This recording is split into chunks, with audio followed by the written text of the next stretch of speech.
Bonjour et bienvenue dans ce premier épisode du 6e cycle de Petit déjeuner technique sur le réemploi dans les espaces extérieurs. Donc il sera aujourd'hui question de réemploi dans les infrastructures, j'y reviendrai. Mais d'abord, je suis donc Benoît Royanet, chargé de mission économie circulaire chez Ecopolis et j'animerai ce webinaire pendant toute l'heure. À mes côtés, j'ai d'abord Élodie Massé, responsable du pôle circularité des bâtiments et sobriété foncière au CSTB. Bonjour. J'ai Benoît Le Boutin, chef de projet programmation et maîtrise d'ouvrage des espaces publics chez Pleine Commune. Bonjour. Bonjour. Et Apolline Couret, ingénieure structure, c'est chez Schlech, Bakerman et Partner. Bonjour également. Merci à tous les trois d'être présents aujourd'hui. Merci pour votre disponibilité, pour la préparation que vous avez mise dans ce webinaire. Et merci également d'être encore nombreux à suivre ce format en direct. Avant de commencer, petit point sur les questions. Vous pouvez les poser à tout moment dans le chat en indiquant à qui elles s'adressent de nos intervenants. Nous verrons si on aura le temps d'en prendre. Pour l'instant, ce n'est pas encore tout à fait décidé. Et sinon, on y répondra par l'intermédiaire d'une foire aux questions qui sera rediffusée en même temps que le replay de cet épisode. J'en profite également pour refaire un petit point sur Ecopolis, petit point rapide, association qui promeut le changement des pratiques dans la construction et l'aménagement, maillon francilien d'un réseau national bâtiments durables. Cette association elle a quatre grands métiers, l'animation, l'information, la formation et l'accompagnement. Ces quatre métiers qui sont déclinés sur la thématique de l'économie circulaire grâce à un programme d'action dédié qui est soutenu par l'ADEME Île-de-France, la région Île-de-France, la métropole du Grand Paris et la DRIEAT Île-de-France. Côté animation, ce cycle de petit déjeuner technique donc, mais également à la rentrée la 5e journée francilienne de l'économie circulaire qui est annoncée pour le 16 septembre. Vous pouvez déjà réserver la date.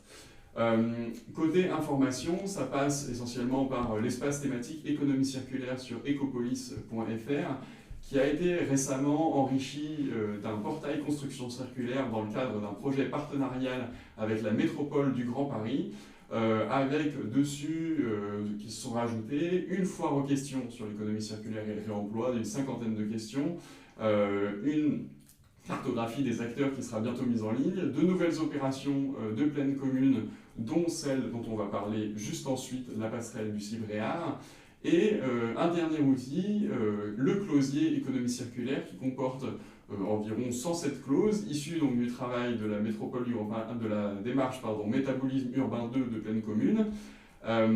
Et dedans, dans ces clauses, vous retrouvez notamment des clauses sur les espaces extérieurs, l'approvisionnement en matériaux de réemploi, etc.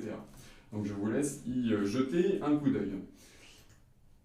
Alors, au programme de cette heure, nous avons fait le choix pour ce cycle de partir sur le réemploi dans les espaces extérieurs en se basant sur la catégorisation des layers proposés par le programme de recherche FCRBE qui, pour les espaces extérieurs, identifiait 3 layers, le layer des infrastructures, le layer des revêtements de surface et celui du mobilier urbain. Pour ce premier épisode, on va s'intéresser aux infrastructures puisque si le réemploi il se développe progressivement dans le bâtiment, son application aux ouvrages structurels et aux infrastructures soulève encore un grand nombre de questions. Donc là aussi, comment caractériser les éléments existants, quels essais réaliser, comment sécuriser leur réutilisation, quel montage contractuel et quelles responsabilités prévoir, dans quelles conditions techniques et économiques ces démarches deviennent-elles pertinentes. Et donc pour introduire ces enjeux, nous aurons dans un premier temps une introduction sur la théorie des layers et notamment appliquée aux espaces extérieurs et le sujet des infrastructures par Élodie Massé. Et ensuite, nous aurons le retour d'expérience de la passerelle Lucie-Bréard avec le réemploi du tablier et d'une partie des fondations d'un pont pour cette passerelle. Donc ce sont les méthodes et les conditions de réussite du réemploi de ces éléments structurels que nous détaillerons avec Apolline Couret et Benoît Le Boutin. Je vais donc désormais laisser la parole à Élodie Massé pour cette introduction. Merci. Merci Benoît. Alors le réemploi a beaucoup beaucoup été traité initialement à partir de la valorisation de l'existant. Donc ça fait une dizaine d'années en France qu'on s'intéresse de plus en plus au sujet et ça monte énormément. Mais donc on part d'un parc qui est déjà construit et qui n'a pas forcément été conçu pour un réemploi futur.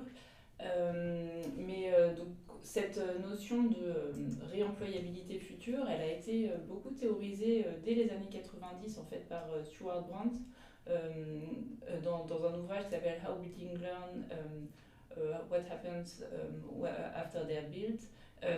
Et donc il a introduit la théorie des couches en fait où on a une séparation des différents éléments du bâtiment en fonction de leur durée de vie. Et dans cette théorie des couches, en fait, l'idée c'est d'essayer de voir comment concevoir au mieux pour qu'on puisse faire les interventions nécessaires au cours de la vie du bâtiment pour pouvoir réparer, remplacer, sans endommager les autres couches. Et là, sur le schéma, on peut voir qu'on va avoir des durées de vie qui peuvent interférer en fait entre par exemple les aménagements, les aménagements intérieurs et les équipements peuvent avoir des durées de vie qui ne sont pas forcément compatibles et on va avoir besoin d'accéder aux équipements qui peuvent être derrière des éléments d'aménagement qu'on n'est pas censé, qu'on n'a pas besoin de déconstruire au même moment. Et donc, il y a une vraie réflexion qui est nécessaire sur l'accessibilité, la démontabilité. Donc, cette théorie, elle a été définie pour les bâtiments par Stuart Brandt et dans le projet européen FCRBE. Donc, il y a un projet qui était destiné à faciliter la mise en œuvre de produits et matériaux réemployés dans le bâtiment. On a eu une approche où on a aussi appliqué cette théorie des couches aux espaces extérieurs en introduisant 3 couches qui sont les infrastructures, les surfaces et l'ameublement. Dans le projet FCRBE, c'est plutôt une introduction à ces couches, ça a été moins théorisé sur la partie concevoir en vue d'un réemploi, d'une réparation, mais on a cette distinction qui commence à être faite, sur laquelle on va pouvoir réfléchir pour l'anticipation de la circularité. Alors concrètement, pourquoi on a une réflexion sur les layers ou pourquoi on devrait l'avoir plus, parce qu'on ne l'a pas forcément encore suffisamment, comme je disais, aujourd'hui on s'est beaucoup concentré sur le réemploi de l'existant, pas forcément conçu pour être réemployé. Et donc les bénéfices d'une réflexion sur les layers ne sont pas uniquement sur le réemploi en tant que tel, donc on a tout simplement une optimisation de la maintenance qui peut être faite quand on anticipe bien en fait l'accessibilité, la réparabilité des différents éléments. On peut aussi maximiser la conservation des éléments qui justement ne nécessitent pas d'être remplacés et ne nécessitent pas d'être endommagés parce qu'on va pouvoir venir modifier ou réparer uniquement ce qui est nécessaire. Et puis on va aussi avoir la facilitation d'un réemploi futur avec des éléments plus démontables, plus durables. Donc les concepts clés à retenir en fait pour la mise en place des différents layers, c'est la bonne organisation des layers entre eux. Donc c'est l'indépendance, donc où justement on va pouvoir venir remplacer ou réparer un layer sans endommager les autres. Donc l'accessibilité, qui va dans la même idée. Ensuite, la réflexion sur les durées de vie pour mettre en œuvre en fait, ces différents... pour mettre en œuvre l'indépendance et l'accessibilité, il y a une réflexion de durée de vie des différents layers. Et puis, il y a un travail sur les connexions, avec des connexions qui vont être démontables pour ne pas endommager les différents éléments. Donc la finalité, c'est la même pour tous ces sujets, c'est l'anticipation de la circularité. Et donc si on réfléchit bien, on peut imaginer que demain, on ait vraiment une démarche de réemploi qui soit grandement facilitée par rapport à ce qui est fait aujourd'hui. Alors concernant les extérieurs, de quoi parle-t-on quand on parle de ces layers? C'est potentiellement d'un réemploi ou d'un allongement de la durée de vie. Donc en infrastructure, on peut parler des réseaux. Alors là, on n'aura peut-être pas forcément en tout cas, on a moins aujourd'hui de références de réemploi pur, mais on va plutôt penser à l'allongement de la durée de vie, à comment mieux anticiper les réseaux, leur accessibilité. Notamment, on a tous en tête certains travaux où on voit dans la rue qu'on va avoir voilà, des phases qui se succèdent d'intervention sur les réseaux, puis après une route qui va être rapiécée en fait, parce qu'on n'a pas forcément une réflexion d'ensemble voilà, sur les travaux, la planification et l'accessibilité. Donc ça c'est vraiment un sujet pour pouvoir allonger en fait la durée de vie des différents éléments et puis limiter les interventions et les travaux nécessaires. Donc on peut penser à certains ouvrages de génie civil, donc vous aurez un exemple décrit en détail tout à l'heure, des réseaux ferroviaires également par exemple. Sur les surfaces, on pourra penser aux pavés, aux bordures, ça on y reviendra plus en détail dans les autres dans le cycle de webinaire. Et puis le mobilier aussi, ça paraît moins challengeant, mais il y a quand même tout un travail sur les éclairages, les bancs, les abribus, la signalisation, des jardinières, ce genre de choses. Donc si on regarde un peu plus concrètement ce qu'on peut faire en termes d'infrastructure, donc là je vais parler de quelques exemples qui sont traités dans un des livrables du projet FCRBE. Donc notamment il y a le réemploi du pont de Leyde, désolé pour la prononciation, aux Pays-Bas. On avait une passerelle cycliste qui a été en œuvre pendant une trentaine d'années et qui a été déposée en 2015 et stockée en attente d'un potentiel réemploi.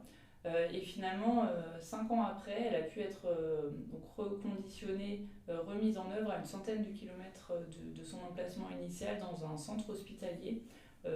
Et donc on avait une opération intéressante économiquement parce que voilà, ce sont une passerelle comme ça, qui fait 26 mètres de long, c'est un élément assez onéreux et le réemploi restait rentable. Il faut savoir que ce type d'ouvrage peut avoir une durée de vie plutôt d'une centaine d'années. Donc là, la démontabilité après une trentaine d'années, le démontage après une trentaine d'années, ça correspondait vraiment à une petite partie de la durée de vie théorique. Donc c'était vraiment très intéressant de pouvoir la remettre en œuvre. Et après, un exemple plus récurrent qu'on peut avoir, c'est sur les infrastructures ferroviaires. Alors la SNCF met en place depuis plusieurs années du réemploi sur une partie des éléments. Alors ils sont plus ou moins faciles à réemployer. Donc les rails par exemple peuvent être réemployés mais nécessitent quand même un certain nombre de vérifications techniques. Ils ne peuvent pas nécessairement servir à tous les types de voies. Les traverses peuvent être sujettes aux pollutions, notamment les traverses en bois. Et pour les traverses béton, il y a une possibilité de réemploi qui peut malgré tout être un petit peu complexe parce que il y a toute une logistique et puis une caractérisation technique qui n'est pas toujours si évidente.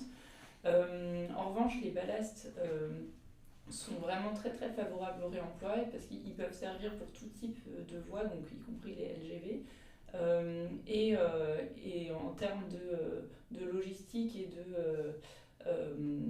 de modèle économique, en fait, ça reste très intéressant de les réemployer, parce qu'il faut toujours garder en tête, bien sûr, que le modèle économique est capital pour pouvoir massifier le réemploi. En fait, sinon, on reste sur du cas par cas, des opérations exemplaires. Et donc, c'est quelque chose là qui fonctionne déjà et qui est, si je ne dis pas de bêtises, en cours de... qui a plutôt tendance à se densifier en termes de pratique en fait, sur ce type d'infrastructure. Alors pour aller plus loin, je vous invite à consulter les différents guides qui ont été produits dans le cadre du projet FCRBE, et donc il y en a un spécifique sur le réemploi pour les entreprises d'infrastructure dont sont issues les études de cas. Et puis après, je vous invite également à aller consulter l'ouvrage de Stuart Grant, qui date de 1995 et qui était très visionnaire sur l'anticipation de la circularité. Parfait, merci beaucoup Élodie pour cette présentation des layers, de la proposition FCRBE et des exemples qui sont présentés. des potentialités de réemploi aussi sur donc les infrastructures. Et maintenant, on va passer à l'exemple, le réemploi du tablier et d'une partie des fondations pour la passerelle Lucie Bréard, qui permettra d'illustrer justement ce réemploi appliqué aux ouvrages structurels, avec certains parallèles qui peuvent dépasser aussi le sujet du réemploi dans les espaces extérieurs, notamment sur la caractérisation des aciers, aussi avec des liens avec le bâtiment. Je vous laisse la parole, Benoît et Apolline, et je vous passe la souris. Merci Benoît.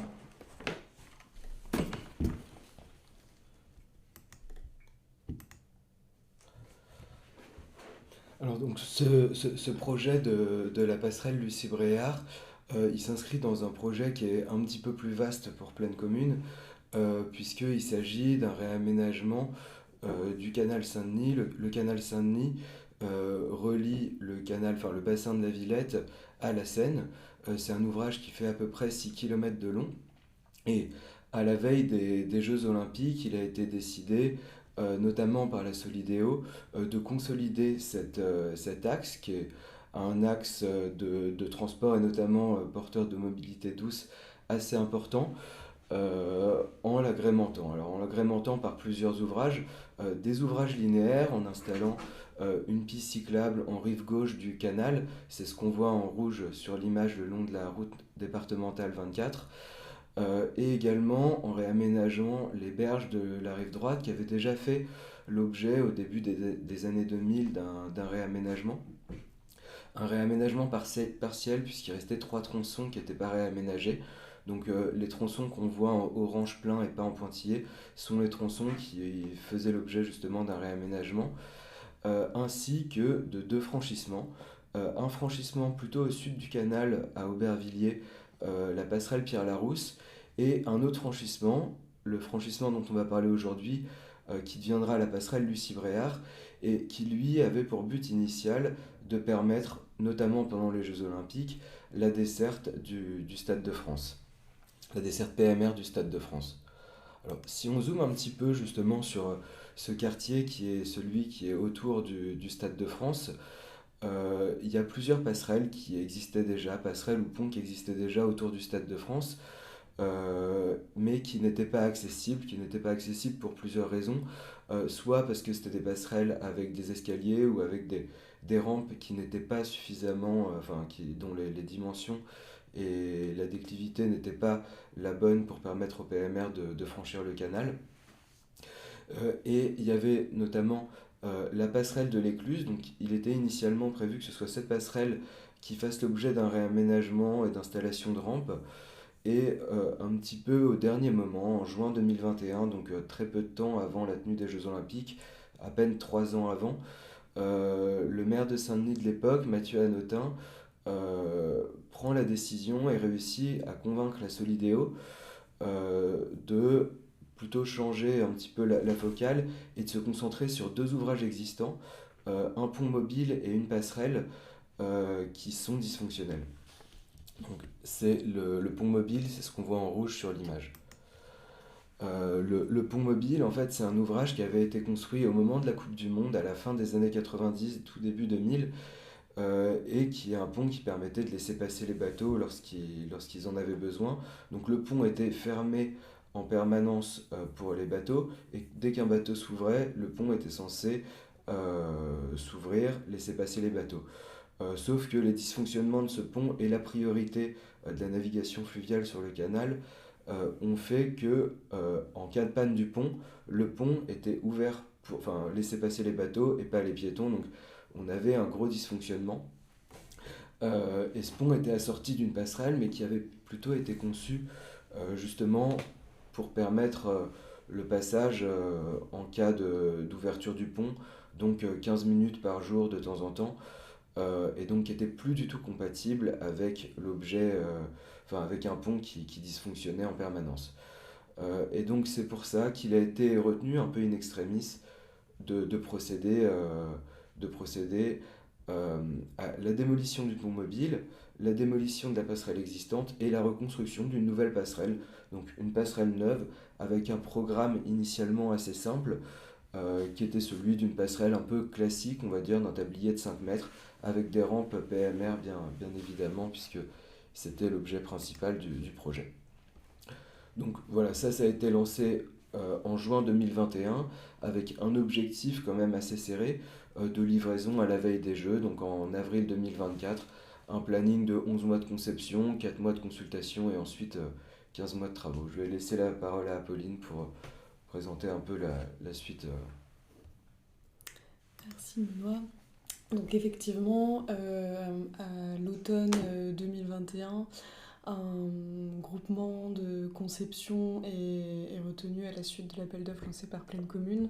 Donc l'équipe conception du projet était composée de Exploration Architecture, donc Yves Pagès et Pierre Vasseur pour la partie conception architecturale, Auguste, paysagiste, pour la conception des espaces publics autour de l'ouvrage et plus tard sur l'ouvrage. Schleich Barman Partner, SBP, donc nous sommes un bureau d'études structure spécialiste en ouvrages d'art. Nous étions accompagnés de Technosol pour la géotechnique et de Bérim pour la voirie réseau divers. Donc la maîtrise d'ouvrage, Benoît l'a introduite, était bien entendu Pleine Commune, qui s'est entourée par la suite de CETEC, AMO Réemploi, et de A10, contrôleur extérieur pour la charpente métallique. Et le projet a été construit ensuite, non sans challenge, par Razelbeck et Fage Metal. Donc effectivement, quand on est désigné lauréat de l'appel d'offres, on arrive sur un site qui est déjà bien occupé. Donc on a un pont mobile dont le mécanisme ne fonctionne plus, mais dont la structure est encore en bon état, et une passerelle qui est très élégante et qui est probablement l'une des dernières passerelles piétonnes non PMR construites au début des années, à la fin des années 90,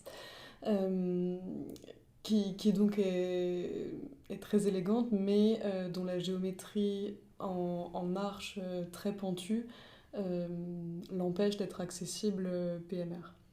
Donc, la structure du pont mobile, elle est très récente, elle a moins de 25 ans, et elle est en parfait état.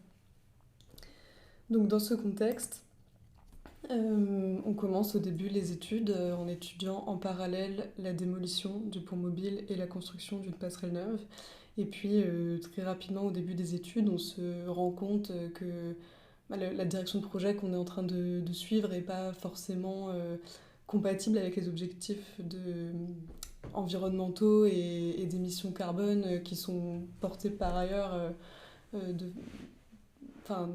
très intensément par Pleine Commune.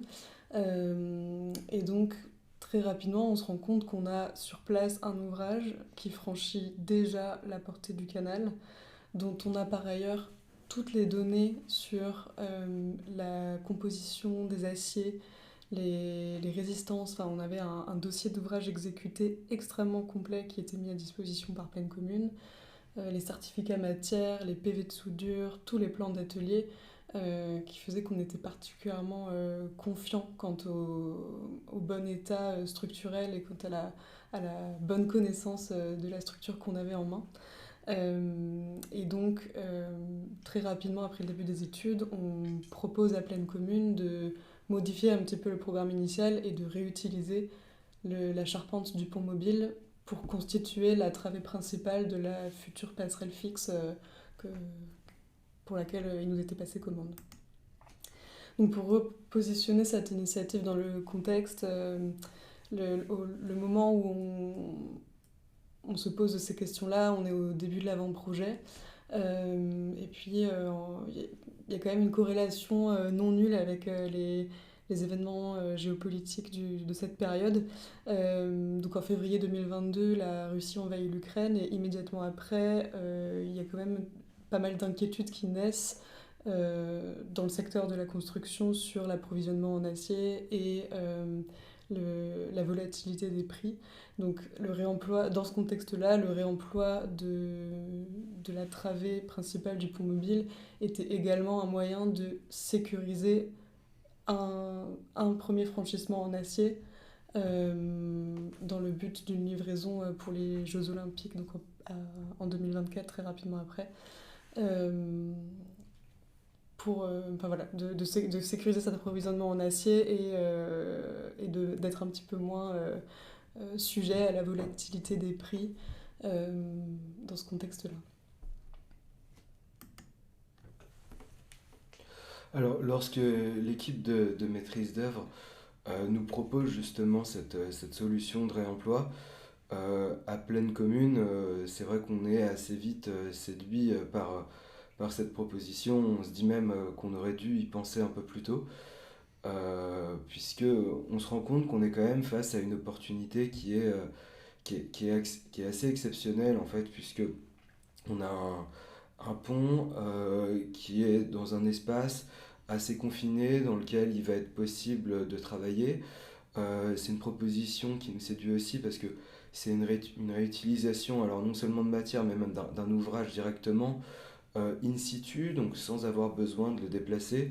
On se dit que c'est autant de camions remplis d'acier qui n'auront pas besoin de venir à Pleine Commune. Et je crois que quelque chose qui a aussi quand même beaucoup séduit l'exécutif de Pleine Commune, c'est que c'est une proposition finalement qui permettait un peu de déborder le programme initial. Initialement, on prévoyait une passerelle un peu classique, un tablier, alors on va pas dire enfin, de 5 mètres de largeur à peu près, qui est une dimension usuelle qui permette à des piétons, des cyclistes de se croiser dans un confort relatif. Et là, l'équipe de maîtrise d'œuvre nous dit en fait, ce qu'on peut faire, c'est faire un tablier qui fait qui fait à peu près 13 mètres de large et sur lequel on peut imaginer en fait autre chose que simplement passer. Ça peut devenir un véritable espace public au-dessus du canal. Et donc ça, c'est quelque chose qui a encore plus motivé Pleine Commune à prendre ce risque. Je parle un peu de risque parce que c'est vrai que c'est un ouvrage qui est au pied du Stade de France. On est à quelques dizaines de mois du démarrage des Jeux Olympiques. Donc la décision qui sera prise à ce moment-là devrait être la décision qui sera menée à son terme. Et donc on n'a pas beaucoup de temps pour hésiter. Et en parallèle, il faut quand même qu'on travaille avec certains de nos partenaires, puisque le projet Pleine Commune en assure la maîtrise d'ouvrage, mais il est quand même supervisé par la Solidéo. Donc la Solidéo a accepté avec beaucoup d'enthousiasme aussi ce projet, d'autant que la Solidéo était assez motrice, notamment sur les questions d'innovation. Donc c'est quelque chose qu'ils ont beaucoup poussé, enfin, et qu'ils ont beaucoup apprécié. Donc on est content qu'ils aient pu nous soutenir là-dedans. Et la ville de Paris, qui est propriétaire du canal, et donc qui avait aussi son mot à dire et qui a été assez enthousiaste également par ce projet. C'était par ailleurs un symbole assez fort, puisque ce pont mobile qui avait un peu plus de 20 ans,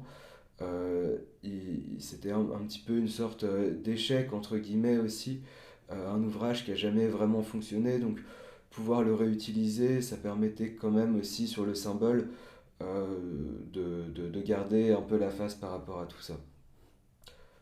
Voilà.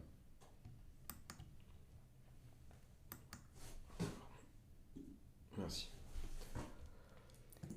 Donc, tu veux en parler vas-y, comme tu veux. Effectivement, juste après avoir accepté cette proposition, Pleine Commune a missionné un AMO réemploi qui était donc CETEC et qui a vraiment significativement accompagné l'équipe de maîtrise d'œuvre sur l'ensemble de la démarche avec un retour d'expérience qui était aussi construit, avec un second avis technique sur les solutions qu'on proposait, ce qui était quand même confortable également pour nous, pour avoir un deuxième avis sur la caractérisation de la matière et la façon dont on recalculait les ouvrages. Je pense qu'ils vous ont aussi aidé, mais peut-être tu peux compléter sur la nécessité de trouver des lieux de stockage, etc. pour pour permettre le réemploi d'autres éléments que les éléments structurels. Bah, c'est ça, voilà, ils nous ont un petit peu accompagnés là-dessus et ils ont essayé de pousser un peu pour pousser, on va dire, entre guillemets, le curseur du réemploi le plus loin possible dans le projet, en essayant aussi d'accompagner le plus possible sur des questions. Alors, il y a la question du tablier, mais il y avait aussi tout le reste, la question du mobilier urbain, etc. En nous donnant voilà, des conseils pour identifier, que tu l'as dit Apolline, notamment des lieux de stockage ou des exutoires éventuels de certaines matières ou de certains matériaux du site. Donc on a l'habitude de prendre pour ce type d'ouvrage un AMO, mais là on a vraiment souhaité, en fait le moment où on passait le marché, l'appel d'offres pour cet AMO, il s'est avéré que c'est le moment où la maîtrise d'œuvre nous a proposé cette solution de réemploi, et donc on s'est dit qu'on allait justement, pour pouvoir mettre le plus de chances de notre côté, vraiment renforcer cet AMO sur le sujet du réemploi et être assez exigeant dans l'appel d'offres qu'on ferait sur ce point-là.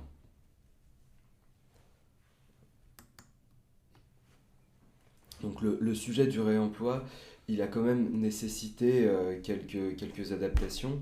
On l'a dit, le choix d'un AMO un petit peu spécifique. On s'est aussi posé plusieurs questions qui sont de l'ordre assurantiel. Donc il se trouve que à Plaine Commune, les ouvrages ne sont pas assurés, ce qui nous a permis quand même de simplifier un petit peu, de simplifier quand même grandement cette question des assurances, et qui nous a un peu soulagé, surtout dans le temps qu'on avait qui était assez réduit.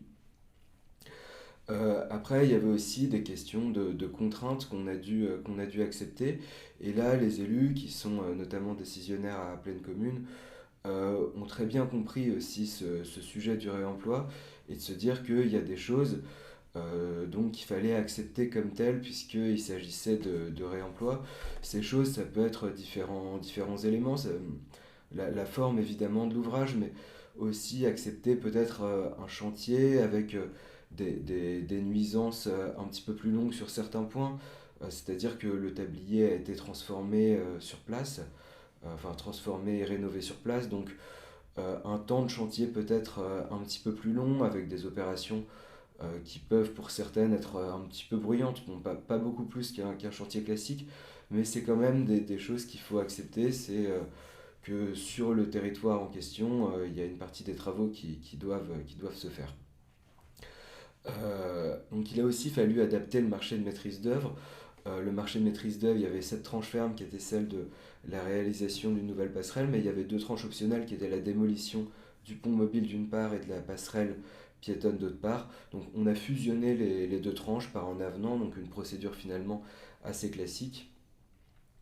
Et un autre point, c'est que cette opportunité de réemploi, elle a eu un peu une sorte d'effet, on va dire, rebond, qui fait qu'on s'est dit, il y a un tablier de 13 mètres de large, ça va aussi être l'occasion finalement de mettre des rampes encore plus confortables, puisqu'on peut imaginer que ça va devenir vraiment un pôle de traversée du canal important, notamment pour les cyclistes et les personnes à mobilité réduite.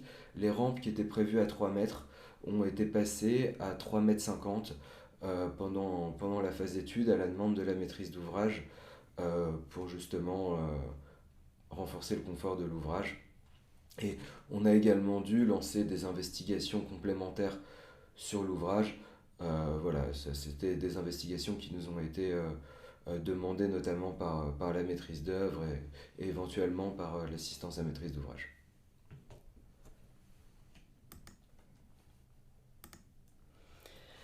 Donc, dès que cette proposition a été acceptée, nos partenaires architectes, Exploration Architecture, ont dû se saisir en fait de ce tablier, de ces dimensions qui sont quand même importantes par rapport à l'ouvrage initial qu'on avait commencé à concevoir.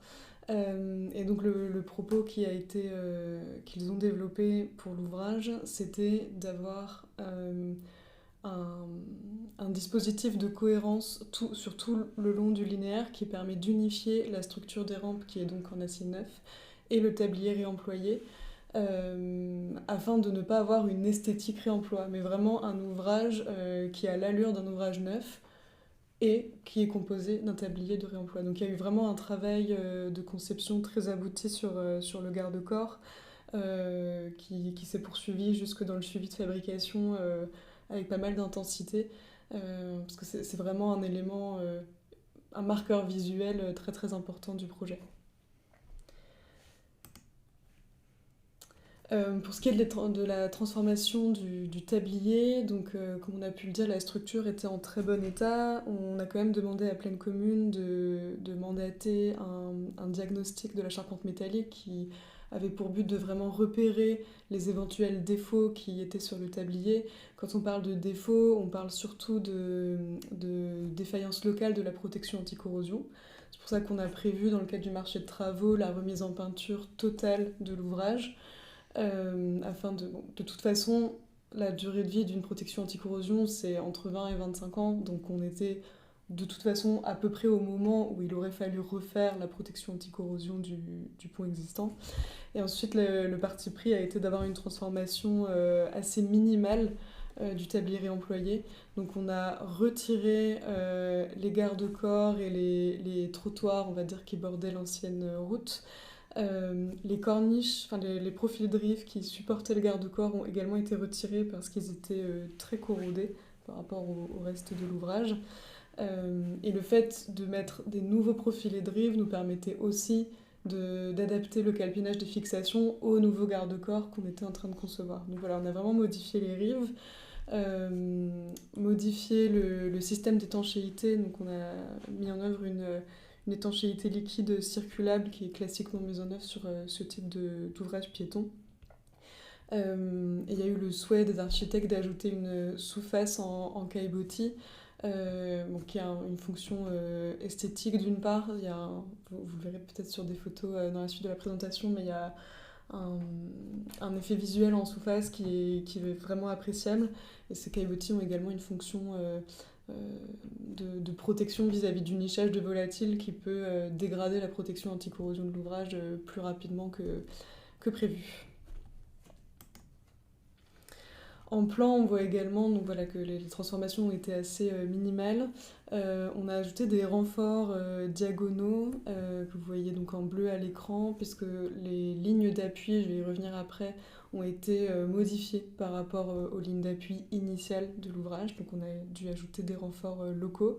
Et enfin, sur les extrémités, il y a eu des adaptations géométriques assez légères pour permettre de symétriser le tablier et de faciliter le raccord avec les rampes et les escaliers qui s'accrochent dessus.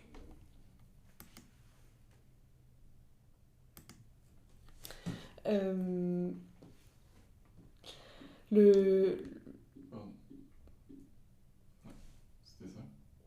D'accord, je veux bien le plan d'Auguste, effectivement. Celui-ci. Ouais.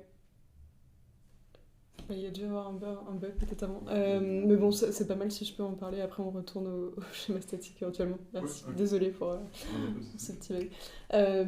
Donc, il faut souligner aussi le réemploi du tablier a créé pas mal d'opportunités spatiales pour notre partenaire paysagiste, donc l'agence Auguste, qui a vraiment déployé un travail très abouti et très qualitatif sur les espaces publics autour de l'ouvrage.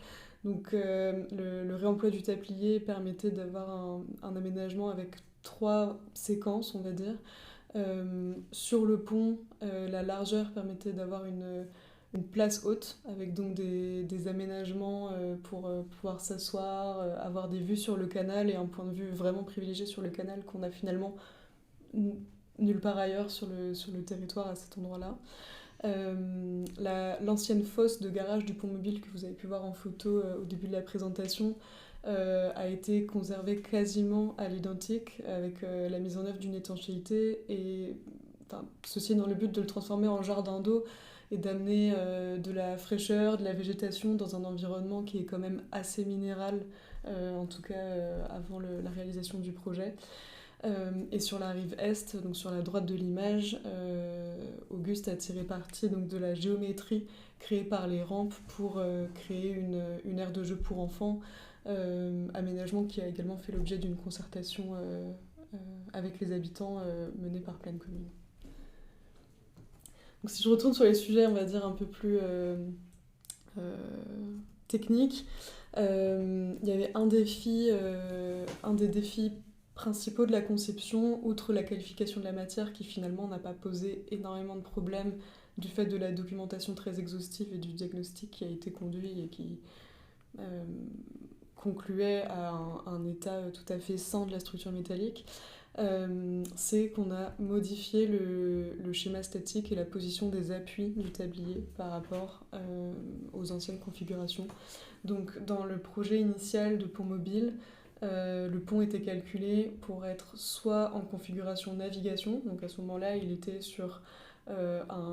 appuyé sur le cercle correspondant à l'anneau de rotation, et était stocké donc en position de porte-à-faux. Il y avait un porte-à-faux de 35 mètres dans la fosse du pont mobile. Ça, c'était le premier schéma statique pour lequel il était dimensionné. Il était également dimensionné pour un second schéma statique qui était celui de la configuration routière, où là, il était sur 3 appuis. Et dans le cadre du projet, le tablier a donc été rehaussé de 5 mètres par rapport au canal, mais en plan a été maintenu aligné avec le même axe longitudinal. Il a simplement été recentré sur le canal pour faciliter le plan des aménagements urbains autour. Et donc ce déplacement nous a conduit à retenir une solution où il était appuyé sur 2 appuis. Premièrement, pour une raison urbaine et donc libérer de l'espace au sol. Deuxièmement, pour une raison un peu technique également, qui est que ça nous permettait d'avoir un schéma statique isostatique, et donc d'avoir vraiment une compréhension très directe du cheminement des efforts dans la structure, ce qui, dans le cadre du réemploi, était un peu plus aisé en termes de calcul, mais également ensuite en termes de méthodologie de chantier, etc. Donc, cette modification du schéma statique, pour autant, elle pose un défi qui est celui de connaître le profil en long de l'ouvrage avec cette modification de schéma statique. C'est très important parce que on devait respecter bien évidemment un certain gabarit en dessous de l'ouvrage pour permettre le passage des bateaux. L'altimétrie finale de l'ouvrage guidait l'altimétrie de raccord des rampes PMR qui ne peuvent pas excéder 4% de pente, et donc le dessin global du projet. Donc c'est quelque chose qu'on a dû fiabiliser dès le départ.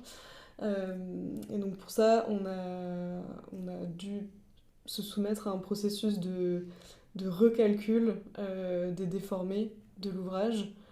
Donc on avait les données dans le dossier des ouvrages exécutés du profil en long sous configuration routière. On soustrait la contreflèche de fabrication initiale. On bouge la position des appuis, on réapplique la gravité et on obtient le profil en long définitif. C'est une démarche qui est spécifique au réemploi. Pourquoi ? Parce que d'habitude, bien évidemment, on est toujours, même sur un ouvrage neuf, on est toujours très précautionneux sur le profil en long, mais usuellement, on dessine le profil en long et ensuite on applique une contreflèche en fabrication pour que l'ouvrage sous gravité atteigne précisément cette déformée. Ici, l'ouvrage il était déjà fabriqué avec déjà cette géométrie, donc on se devait de passer par ce travail pour connaître précisément le dessin final. Outre le tablier, on a pu également réutiliser les fondations sur la rive droite. Sur la rive gauche, on a essayé, mais du fait, comme le point fixe de l'ouvrage est sur la rive gauche, l'élévation à 5 mètres au-dessus du canal créait un moment en pied de pile qui devenait trop important pour les pieux existants et qui nous a conduit à faire une fondation par micropieux. En revanche, sur la rive droite, où là les piles prennent uniquement de l'effort vertical et un tout petit peu d'effort transversal, on a pu réemployer les pieux existants. Ce réemploi des fondations existantes, donc d'un point de vue calculatoire, sur la rive droite, il n'y avait pas de souci de rejustification. Il y avait quand même un défi à relever qui était que la classe de résistance du béton tel que documenté dans le dossier des ouvrages exécutés pour CPE était incompatible avec la classe d'exposition du sol qui était déterminée aujourd'hui par les études géotechniques. La raison à ça, c'est qu'en fait, le pont, il a été construit avant l'apparition de cette notion de classe d'exposition dans les Eurocodes. Et donc aujourd'hui, en fait, on se retrouvait avec une incompatibilité normative qu'il a fallu lever. Donc là-dessus, l'AMO de Pleine Commune, CETEC, a été très moteur, a mis à disposition, enfin, a sollicité son laboratoire interne, le LERM, pour faire pas mal de tests physico-chimiques sur des carottes béton qui ont été prélevées dans les fondations. Donc notamment la mesure de la profondeur de carbonatation, la mesure du coefficient de diffusion des chlorures, qui ont permis de conclure à des propriétés de durabilité suffisantes pour un réemploi. Donc on va vous montrer quelques photos de chantier qui montrent la transformation de la charpente dans l'ancienne fosse du pont mobile. Donc ici on voit que la peinture existante a été sablée. Donc pour ceci, bien évidemment, l'entreprise a créé tout un dispositif de confinement autour du pont afin de ne pas créer de pollution atmosphérique à proximité directe du canal, et puis parce qu'on est en site urbain. C'est quelque chose qui se fait automatiquement quand on refait la mise en peinture d'un ouvrage. Ici on voit une photo du retrait de l'ancien lest métallique du pont mobile, donc le lest qui servait à le maintenir en position repliée, où là l'entreprise Eiffage Métal a été assez créative également. Ils se sont créés un espèce de mini chemin de fer pour pouvoir faire rouler le lest très lourd et l'extraire. Ici vous voyez une photo de la soudure des renforts aux appuis, enfin c'est en cours de préparation de soudure plutôt sur cette image. Ici d'autres photos de la réfection de la protection anti-corrosion, donc en 3 couches.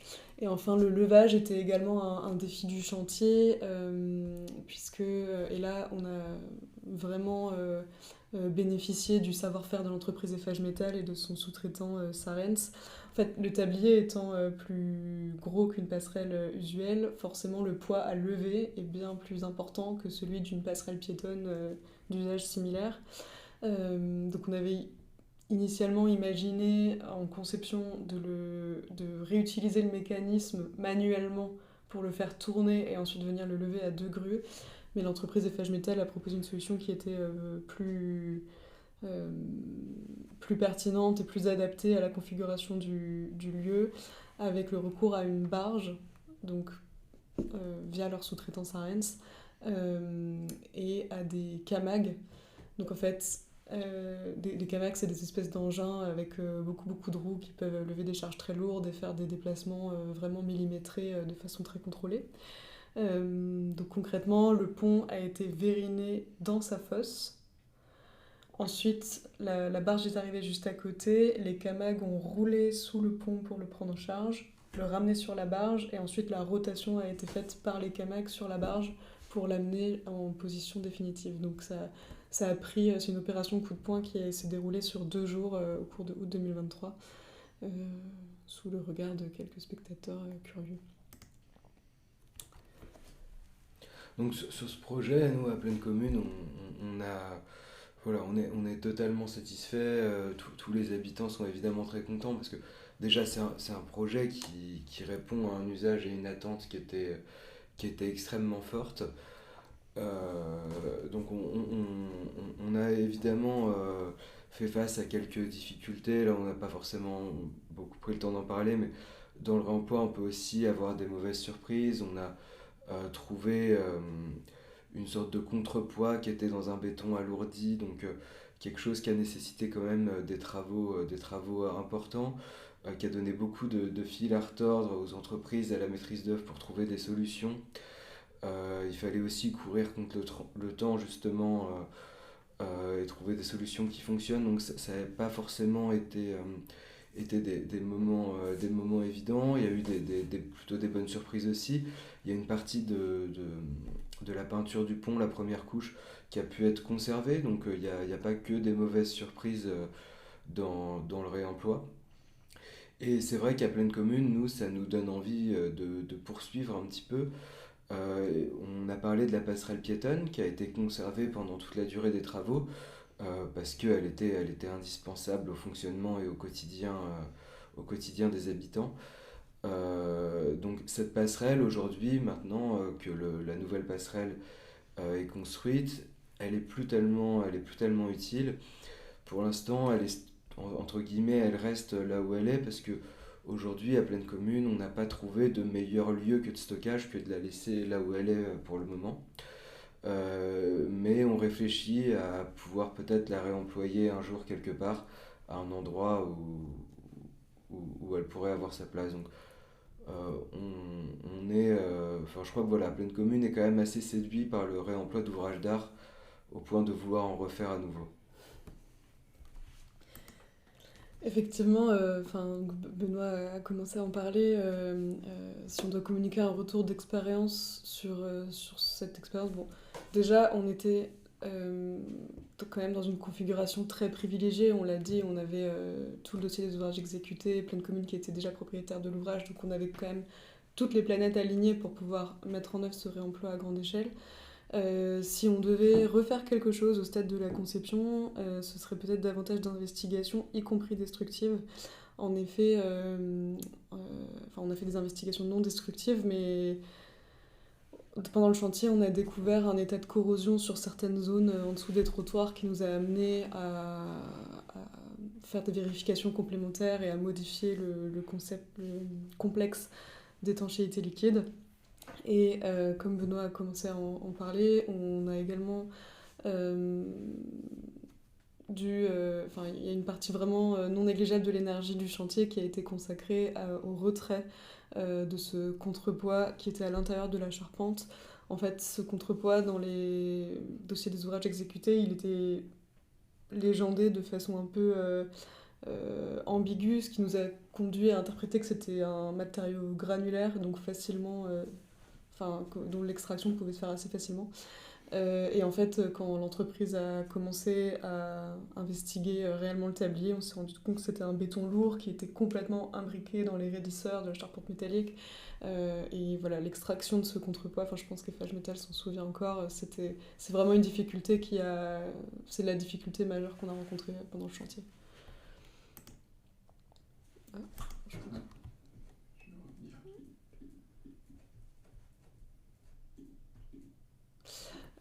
Effectivement, on a également fait le travail en interne chez SBP de quantifier l'impact carbone, enfin les avantages en termes d'émissions carbone du réemploi. Sur la gauche, on peut voir les émissions totales du projet. Au centre, dans la configuration qui était initialement demandée par le programme, à droite, dans la configuration qui a été réellement mise en œuvre dans le cadre du projet. Donc là, on gagne 140 tonnes de CO2 équivalent entre le programme initial et le projet réalisé. À gauche, on a fait une simulation d'une configuration un petit peu fictive, puisqu'effectivement, on gagne du carbone, mais on gagne aussi de la surface. Donc c'est quelque chose qu'il faut prendre en compte d'une certaine façon. Voilà, on a quand même des gains carbone significatifs là-dessus. On a fait le travail aussi de voir comment évoluait l'empreinte carbone du projet au cours des phases de construction. Enfin là sur la slide c'est en anglais, mais donc c'est de avant-projet, projet à exécution. On voit qu'on est peut-être un petit peu optimiste au début dans la conception sur la quantité de matière, mais bon, c'est quelque chose qui n'est pas spécifique au réemploi et qui est, je pense, inhérent à tous les projets. On peut quand même souligner une initiative de l'entreprise Razelbeck qui, sur la rive droite, n'a pas souhaité faire des fondations profondes, ce qui a vraiment contribué... la motivation était éviter une interface avec un réseau un petit peu méconnu en sous-face, mais le résultat est également une économie carbone là-dessus.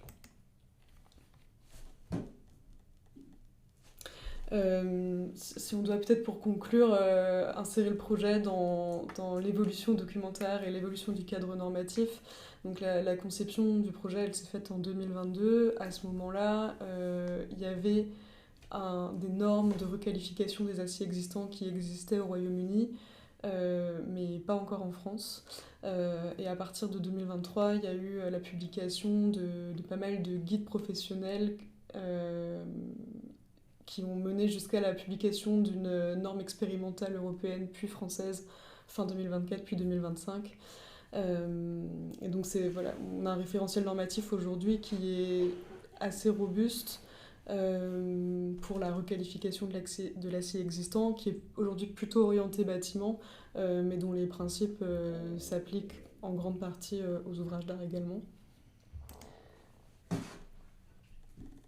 Et peut-être pour conclure, on peut mentionner cette étude qui a été conduite par Expedition Engineering au Royaume-Uni. Donc la passerelle Lucie Bréard fait partie des études de cas qui sont intégrées à cette étude. Cette étude est sortie en avril 2025 et pour le coup est vraiment un résumé hyper précis et hyper pédagogue de toutes les précautions à prendre quand on réemploie un ouvrage d'art en acier. Donc je vous invite vraiment à le consulter puisque c'est un travail très sérieux qui a été mené ici.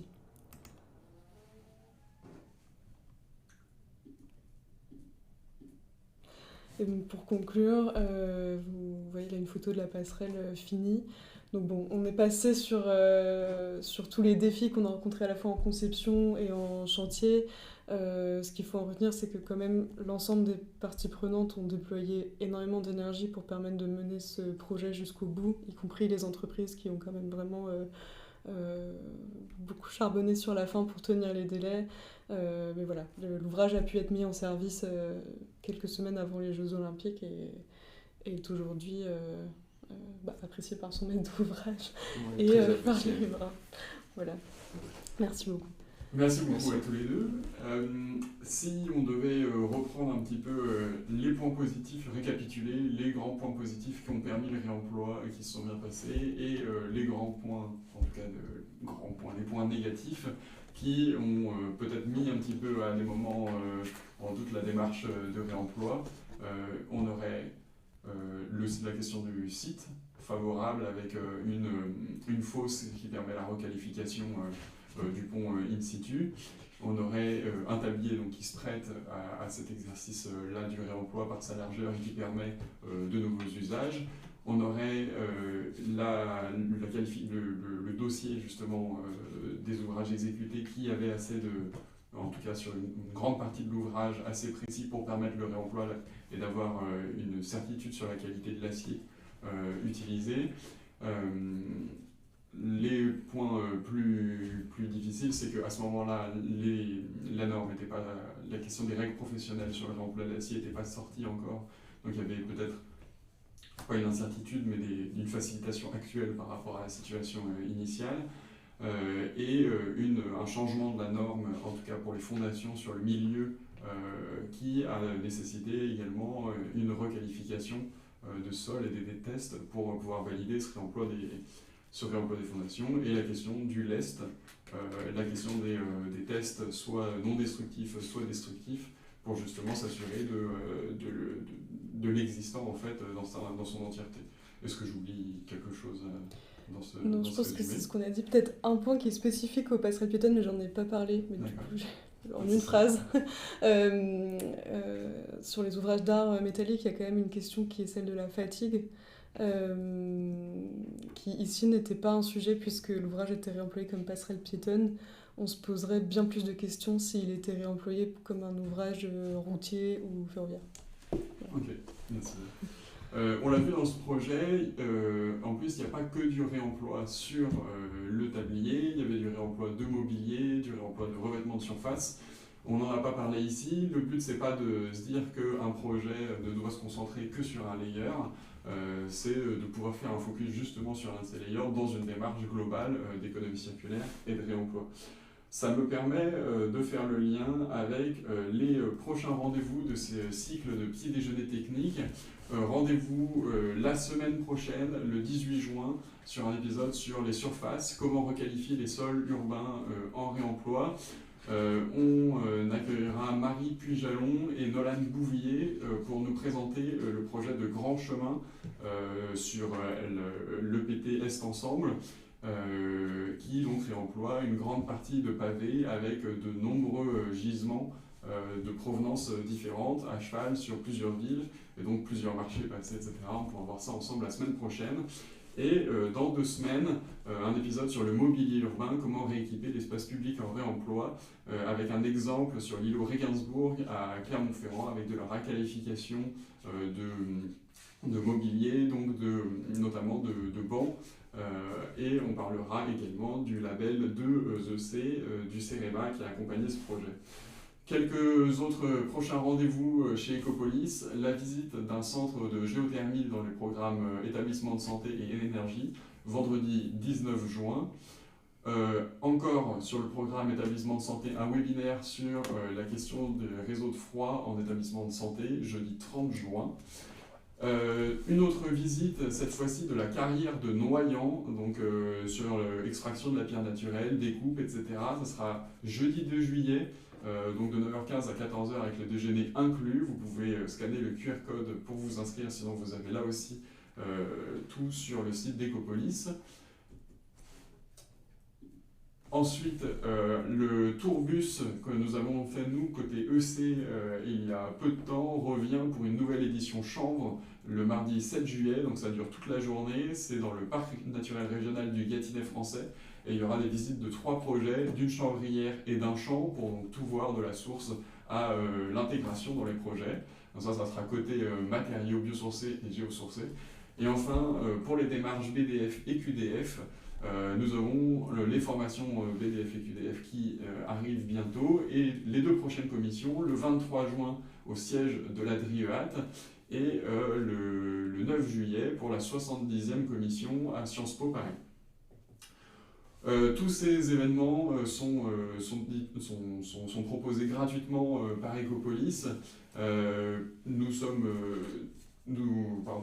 Pour les soutenir justement nos programmes d'action et contribuer justement à ce qu'on puisse proposer ces événements gratuits, n'hésitez pas à adhérer. Ça nous permet de financer et de proposer justement toutes ces ressources, qu'elles soient en ligne ou ces événements. Il ne me reste plus qu'à remercier donc nos invités. Merci beaucoup Élodie Massé, merci beaucoup Benoît Louboutin, merci beaucoup Apolline Couret pour ces présentations très riches. On n'a pas eu le temps de prendre des questions, on vous les transmettra et on rediffusera ça en même temps que le replay. Merci encore, merci d'avoir écouté ce webinaire et à la semaine prochaine. Au revoir.